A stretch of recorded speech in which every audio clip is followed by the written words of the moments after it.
Subscribe করুন take India YouTube চ্যানেলটিকে এবং পাশের বেল আইকনটি অন করে দিন, যাতে এই ধরনের বিভিন্ন খবরের আপডেট সবার আগে পাওয়া যায়।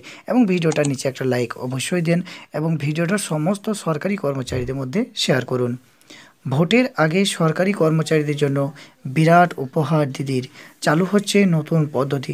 হ্যাঁ বন্ধুরা, সরকারি কর্মচারীদের জন্য কিন্তু নতুন পদ্ধতি চালু হচ্ছে, অনেক কিছুই পুরাতন পদ্ধতি কিন্তু চেঞ্জ হয়ে গেছে। তো এই ব্যাপারটাই ভিডিওর মাধ্যমে জানাবো, তো ভিডিওটা একদম শেষ পর্যন্ত দেখবেন। তার আগে আজকের প্রশ্ন, ভারতের জাতীয় ফুল কি, গোলাপ না পদ্ম? হ্যাঁ বন্ধুরা, ভারতের জাতীয় ফুল গোলাপ না পদ্ম? অবশ্যই আপনার মতামতের উত্তরটা নিচে কমেন্টস বক্সে কমেন্ট করে জানাবেন। তো চলুন আজকের ভিডিওটা শুরু করা যাক। সরকারি কর্মীদের সার্ভিস বুক পাল্টে যাচ্ছে, নতুন সার্ভিস বুক তৈরি হচ্ছে। হ্যাঁ বন্ধুরা, যারা রাজ্য সরকারি কর্মচারী আছেন, যাদের সার্ভিস বুক ম্যানুয়াল আছে অর্থাৎ হাতের লেখা সার্ভিস বুক আছে, সেগুলো কিন্তু পাল্টে যাচ্ছে। এখন কিন্তু সেটা অনলাইনে ই সার্ভিস বুক হয়ে যাচ্ছে। তো এই ব্যাপারটাই পুরো ব্যাপারটা একবার দেখে নিন। রাজ্যের সরকারি কর্মীদের চাকরি জীবনের তথ্য হাতে লেখার দিন শেষ, এবার তাদের জন্য চালু হচ্ছে ই সার্ভিস বুক। এতদিন তা সার্ভিস বুকে লেখা থাকতো, এখন ডিজিটাল উপায়ে তাদের সেই সব তথ্য সংগ্রহ করার সিদ্ধান্ত নিয়েছে রাজ্য প্রশাসন।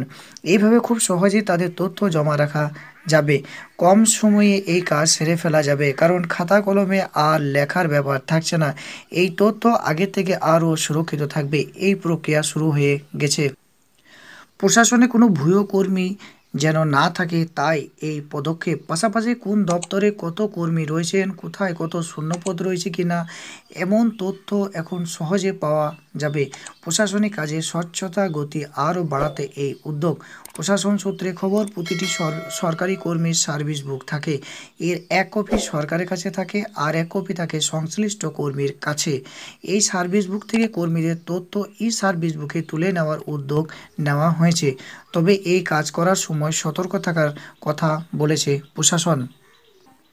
বন্ধুরা, ভিডিওটা মাঝে একটা কথা বলে রাখি, আপনি অবশ্যই ভিডিওটার নিচে একটা লাইক করবেন এবং প্রশ্নটার উত্তর কমেন্টস করবেন এবং ভিডিওটা শেয়ার করবেন, কারণ আমাদের এত পরিশ্রমের ফল আপনার একটা লাইক, কমেন্ট ও শেয়ার। একজন সরকারি কর্মীর কাছে এই সার্ভিস বুকের গুরুত্ব অপরিসীম। তার চাকরি জীবনের যাবতীয় তথ্য থাকে সেখানে, যেমন চাকরিতে যোগ দেওয়ার তারিখ, শিক্ষাগত যোগ্যতা, ছুটি, পদোন্নতির মতো বিষয়গুলি লেখা থাকে। চাকরি জীবনে তিনি কি করেছেন তাই প্রতিফলিত হয় সেখানে। প্রতিটি সার্ভিস বুকে 50টি মতো পাতা থাকে। কারো কর্মজীবনের মেয়াদ অনেক দীর্ঘ হলে তার একাধিক সার্ভিস বুক থাকার সম্ভাবনা রয়েছে। এই উদ্যোগকে স্বাগত জানিয়েছেন পশ্চিমবঙ্গ রাজ্য সরকারি কর্মচারী ফেডারেশনের নেতা মনোজ চক্রবর্তী। তার বক্তব্য, নতুন ব্যবস্থায় সরকারি কর্মীদের তথ্য আরও সহজে এবং সুরক্ষিত উপায়ে জমা রাখা যাবে। প্রশাসনিক কাজে স্বচ্ছতা ও গতি বাড়বে। হ্যাঁ বন্ধুরা, তো আপনারা দেখলেন যারা সরকারি কর্মচারী আছেন, যাদের সার্ভিস বুক ম্যানুয়াল আছে, তো সেই সমস্ত সার্ভিস বুক কিন্তু অনলাইনে চলে আসছে। এখন কিন্তু অনলাইনে সবারই সার্ভিস বুক হয়ে যাবে।